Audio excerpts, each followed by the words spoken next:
The world that you're living in, your purpose isn't just for your material gains, okay? And I know that a lot of you already know that. It's about spiritual growth, your spiritual potency, your spiritual potent. I also am aware that a lot of people are aware of the end of time and moving into a fifth dimensional consciousness. What does that mean? Well, that means that our frequency and our genetics needs to be elevated out of a shadow base and into a acidic state of consciousness. But in order to do that, you got to work through a lot of karmic, like genetic imprinting from your ancestors and their patterns, belief systems. Okay, not just your own subconscious belief systems, but your ancestors. All right, and we call that generational curses and such. Okay, but collectively, the majority of people don't even know where the fuck we are. We think that we're in the second coming of Christ, but that's already come and went. And that's what the slew of my work is about, is showing humanity that we've already had the second coming of Christ. The great reign of the Tartarian Empire was the beginning of the Kali Yuga. And that was also the sixth root race. So the modern day teachings that we see as Christian teachings didn't come from just 2,000 years ago with the Messiah that's referred to as Jesus. History that we've been taught and indoctrinated into believing is absolutely fabricated.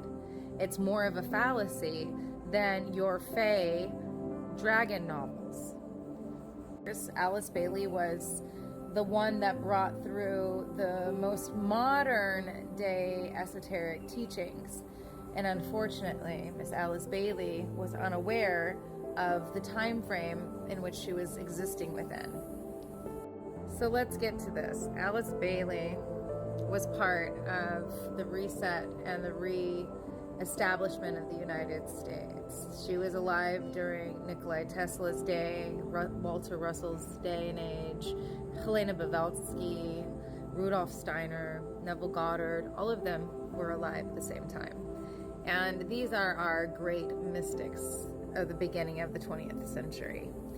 Unfortunately, they did not know, none of them actually knew that we were living in the remains of a great Tartarian empire, because the movement of Satan that began 2,000 years ago whenever the Roman Catholic Church was established.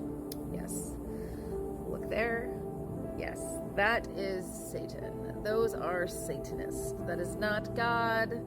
They do not preach about God. They preach upon Satanism.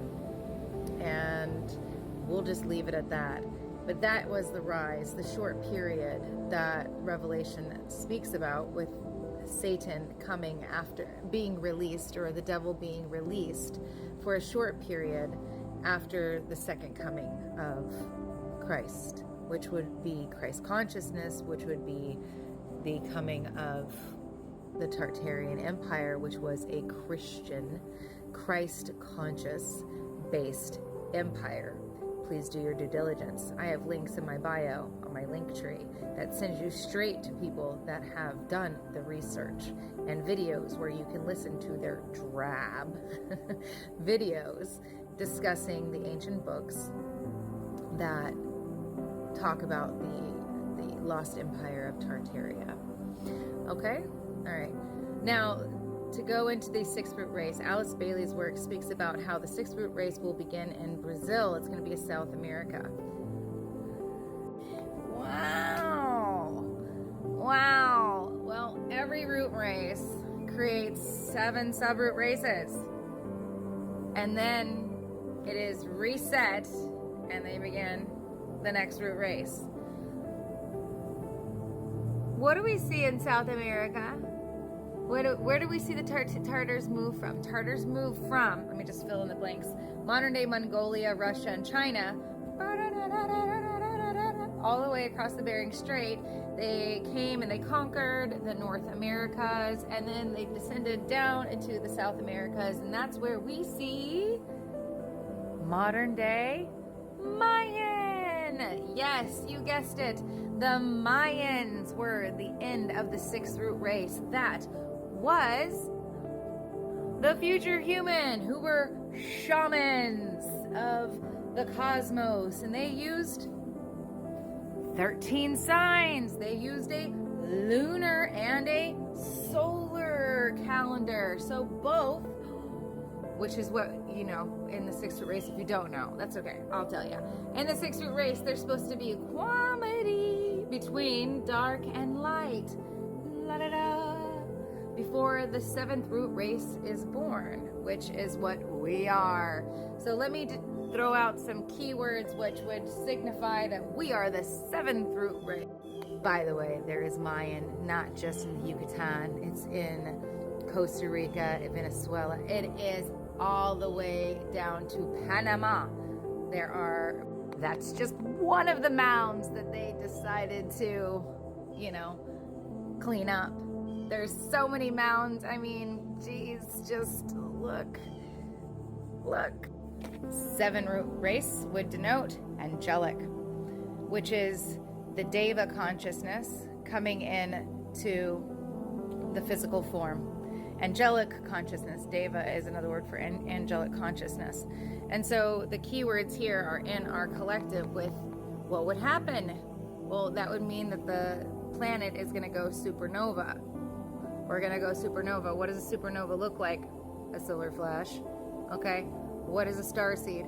Another word for celestial consciousness, which is an angel, an angle, a heavenly body that is twinkle, twinkle, little star. Thank you for, you know, shining your lights down from afar, bringing the human consciousness up to par. Thank you, twinkle, twinkle, little star.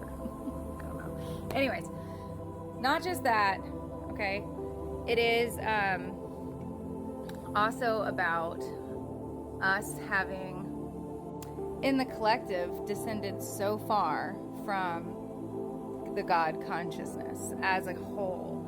And that's where, you know, if you look at the Hindu lore, and it talks about Kaliki, the last avatar, which, by the way, the last avatar, right? That's also all in the kids' movies and TV shows, the last avatar, right?